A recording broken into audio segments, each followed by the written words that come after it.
Hello നമസ്കാരം.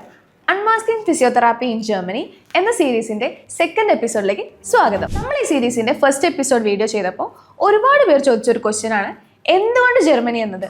So നിങ്ങൾക്ക് വേണ്ടിയിട്ടുള്ളതാണ് ഈ വീഡിയോ. ഇന്ന് നമ്മൾ സംസാരിക്കാൻ പോകുന്നത് വൈ ജർമ്മനി ഫോർ ഫിസിയോ. അതെ, ഫിസിയോതെറാപ്പിസ്റ്റ് ആയ ഒരാൾക്ക് എന്തുകൊണ്ടാണ് ജർമ്മനി ഇസ് ദ ബെസ്റ്റ് എന്ന് പറയുന്നത്. So again welcome to our second episode of unmasking physiotherapy.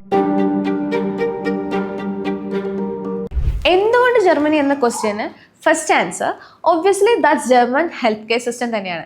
തികച്ചും ജർമ്മനിയെ വ്യത്യസ്തമാക്കുന്ന മെയിൻ റീസൺ തന്നെയാണ് അവരുടെ ഹെൽത്ത് കെയർ സിസ്റ്റം. ജർമ്മനി എന്ന കൺട്രി തികച്ചും ഫിസിയോതെറാപ്പിസ്റ്റ് എന്ന പ്രൊഫഷന് പൂർണ്ണ അംഗീകാരമുള്ളതാണ്.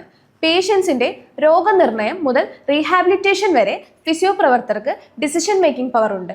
ഇനിയിപ്പോൾ നോക്കുകയാണെങ്കിൽ ഇന്ത്യയിലോ ഗൾഫിലോ പലപ്പോഴും ഫിസിയോ സപ്ലിമെൻ്ററി ഹെൽത്ത് കെയർ ആയി മാത്രം കണക്കാക്കപ്പെടുമ്പോൾ ജർമ്മനിയിലെ ഫിസിയോതെറാപ്പിസ്റ്റ് ഒരു നേരിട്ടുള്ള ഹെൽത്ത് പ്രൊഫഷണലായി നിയമപരമായി അംഗീകരിക്കപ്പെട്ടിരിക്കുന്നു. ഇത് തന്നെയാണ് വലിയ മാറ്റം. ഇനി സാലറി ആൻഡ് വർക്ക് ലൈഫ് ബാലൻസിന്റെ കാര്യം നോക്കുകയാണെങ്കിൽ ഒരു ശരാശരി ഫിസിയോതെറാപ്പിസ്റ്റിന് 2.5 ലക്ഷം മുതൽ 3 ലക്ഷം വരെ ശമ്പളം ലഭിക്കും. മികച്ച സ്പെഷ്യലൈസേഷൻ ഉള്ളവർക്ക് 4 ലക്ഷം വരെയും ലഭിക്കും. ഇതൊക്കെ നിങ്ങളുടെ വർക്ക് ലൊക്കേഷനായിട്ട് കണക്ട് ആയിരിക്കും. അതുകൂടാതെ ജർമ്മനിയുടെ social insurance system, pension, health insurance, unemployment insurance ഇതെല്ലാം നോക്കുമ്പോൾ ലോകത്തിലെ ഏറ്റവും സുരക്ഷിതമായത് ഇത്രയും സോഷ്യൽ സെക്യൂർ ആയുള്ളൊരു രാജ്യം മറ്റൊന്നില്ല. ഇതൊക്കെ നിങ്ങളുടെ വർക്ക് ലൊക്കേഷനായിട്ട് കണക്റ്റഡ് ആയിരിക്കും. അതുകൊണ്ട് തന്നെ ഇതെല്ലാം ഫിസിയോതെറാപ്പി എന്ന ജോലിയെ ഒരു സസ്റ്റൈനബിൾ കരിയർ ആക്കി മാറ്റുന്നു. ഇനി നമ്മൾ വർക്ക് ലൈഫ് ബാലൻസ് എന്ന കാര്യം നോക്കുമ്പോൾ നമുക്കറിയാലോ, നമ്മൾ ഏത് പ്രൊഫഷൻ ആണെങ്കിലും വർക്ക് ലൈഫ് ബാലൻസ് നമ്മുടെ ഹെൽത്തിന്, അത് മാനസികമായാലും ശാരീരികമായാലും ഏറ്റവും മസ്റ്റായിട്ടുള്ളൊരു കാര്യമാണ്. അതുകൊണ്ട് തന്നെ ജർമ്മനിയിലെ ഫിസിയോതെറാപ്പിസ്റ്റിന് ഒരുപാട് ലീവ് ഡേയ്സ് ലഭിക്കും. ആവറേജ് ഒരു 25 മുതൽ 30 ദിവസം വരെയുള്ള പെയ്ഡ് ലീവ്, 40 മണിക്കൂർ മാത്രമുള്ള വീക്ക്ലി ഹവേഴ്സ്, സ്റ്റാറ്റുട്ടറി ഹോളിഡേയ്സ്. അതുകൊണ്ട് തന്നെ വർക്ക് ലൈഫ് ബാലൻസ് ഏറ്റവും മികച്ചതാകുന്നു. അതുകൊണ്ട് ഓർത്തോപെഡിക്, ന്യൂറോ, ജീരിയാട്രിക് ഫിസിയോതെറാപ്പിക്ക് വലിയ ആവശ്യമാണ്.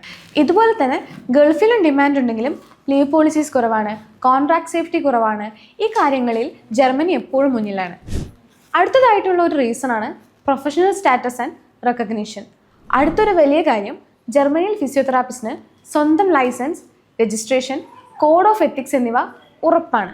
എക്സാമ്പിളായിട്ട് UK NHS റീസ്ട്രക്ചർ ചെയ്യുന്നത് കൊണ്ട് തന്നെ ചിലപ്പോഴത്തെ കട്ട് ബാക്സ് ഫിസിയോതെറാപ്പി പോസ്റ്റുകളെ ബാധിക്കുന്നു. പക്ഷേ ജർമ്മനിയിൽ സ്റ്റാറ്റുട്ടറി ഹെൽത്ത് ഇൻഷുറൻസ് വഴി ഫിസിയോതെറാപ്പി റീഇംബേഴ്സ്മെൻറ്റ് ഉറപ്പുള്ളതിനാൽ ഫിസിയോതെറാപ്പിസ്റ്റിന് നല്ല ഡിമാൻഡ് തുടരും.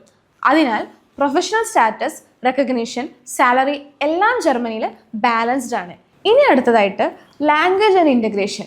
ലാംഗ്വേജിൻ്റെ കാര്യത്തിലേക്ക് വരുമ്പോൾ B2 ലെവൽ ജർമ്മൻ ലാംഗ്വേജ് ആണ് ഒരു ക്രൈറ്റീരിയ ആയിട്ട് വരുന്നത്.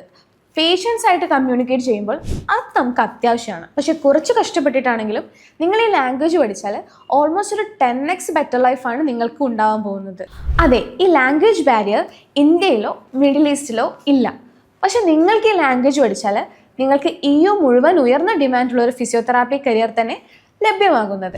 അതെ, ഓവറോൾ നോക്കുകയാണെങ്കിൽ ഹൈ സാലറി, സോഷ്യൽ ഇൻഷുറൻസ്, ലീവും വർക്ക് ലൈഫും, ഉയർന്ന ഡിമാൻഡ് പ്രൊഫഷണൽ അംഗീകാരം, ട്രാവലിംഗ് ഓപ്പർച്യൂണിറ്റി ഇവയെല്ലാം കൊണ്ടും ഒരു ഡ്രീം ഡെസ്റ്റിനേഷൻ തന്നെയാണ് Germany. Unmasking physiotherapy in Germany എന്ന സീരീസിൻ്റെ മറ്റൊരു എപ്പിസോഡിൽ നിങ്ങളുടെ കൂടുതൽ സംശയങ്ങൾക്ക് ഡീറ്റെയിൽ ആയിട്ട് തന്നെ ആൻസർ ചെയ്യുന്നതായിരിക്കും.